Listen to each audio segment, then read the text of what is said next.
গুনাহ, পাপ, আল্লাহর নাফরমানি আজ কিংবা কাল দুনিয়া আখিরাত দুই জায়গাতেই আফসোস আনবেই আনবে। প্রতিটা গুনার শেষ মাথায় আফসোস আছে, হতাশা আছে। প্রতিটা গুনার পিছনে আগুন আছে, প্রত্যেক গুনার পিছনে আগুন জ্বলে, আগুন জ্বলে। এজন্য কোরআনুল কারীমে আল্লাহ তাআলা বলছেন, ইয়া আইয়ুহাল্লাযীনা আমানু কু আনফুসাকুম ওয়া আহলিকুম নারা, হে ঈমানদারগণ, নিজেকে এবং পরিবারের সদস্যদেরকে আগুন থেকে বাঁচাও।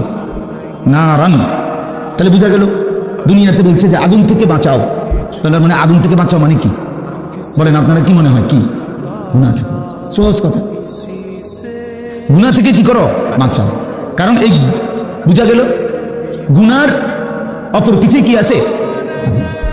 এই জন্য রাসূলুল্লাহ সাল্লাল্লাহু আলাইহি ওয়াসাল্লাম বলছেন, ওয়া ইন্নাল ফুজুরা ইয়াহদি ইলান নার, প্রত্যেকটি গুনাহ পাপ জাহান্নামের দিকে টেনে নিয়ে যায়।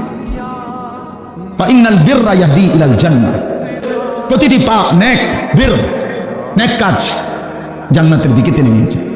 ইয়াহদি ইলাল জান্নাহ, জান্নাতের দিকে টেনে নিয়ে যায়।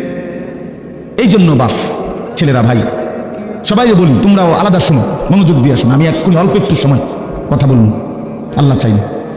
তাহলে আমার বলার উদ্দেশ্য হলো আমাদের এই খামখেয়ালি, আমাদের এই গুনাহ, আমাদের এই দিন রাত আল্লাহ থেকে সরে থাকা, ইসলামকে ত্যাগ করা, ইবাদত আমলের প্রতি নামাজ রোজা কিছুই আমাদের ভাল লাগে না।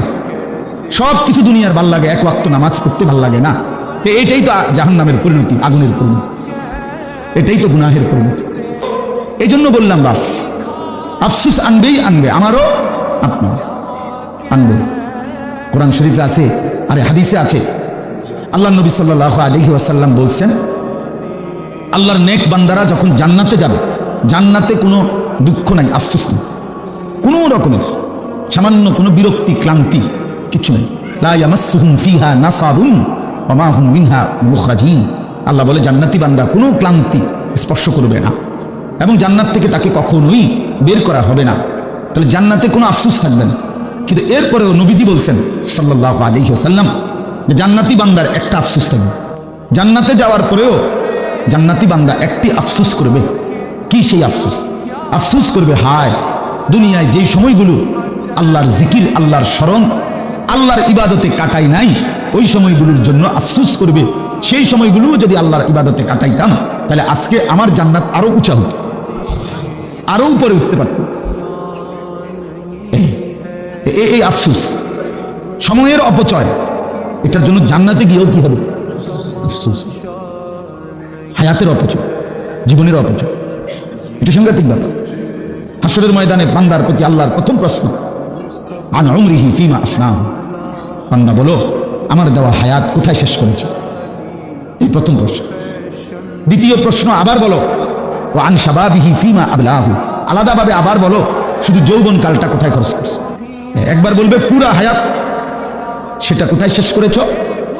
আবার বলবে যে পৃথকভাবে আবার বলো যে প্রাপ্তবয়স্ক বালেগ হওয়ার পর থেকে 40 বছর 45 বছর পর্যন্ত এই যে যৌবন কাল, এটা কোথায় ব্যয় করছো? তার মানে কিসের প্রশ্ন? হায়াত। এই সময় কোথায় শেষ করছিলা বান্দা? এটা বলো, এটা বলো।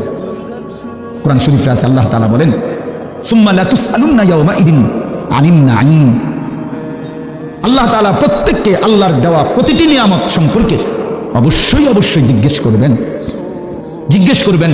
লাতুসআলুন্না আরবি ভাষায় লামে তাকিদ বা নুনে তাকিদের সিগা, মানে অবশ্যই অবশ্যই জিজ্ঞেস করবেন। ফাওয়ারাব্বিকা লানাসআলান্নাহুম আজমাইন, আল্লাহ বলেন কসম বান্দা, আমি আমার কসম করছি, আল্লাহ নিজের কসম করে বলছে। আল্লাহ বলেন আমি আমার নিজের কসম করে বললাম তোমাদের সকলকেই আমি আল্লাহ জিজ্ঞেস করব। ফাওয়ারাব্বিকা লানাসআলান্নাহুম আজমাইন আম্মা কানু ইয়ামালুন, যা কিছু তুমি জীবনে করেছিলে আমি জিজ্ঞেস করব।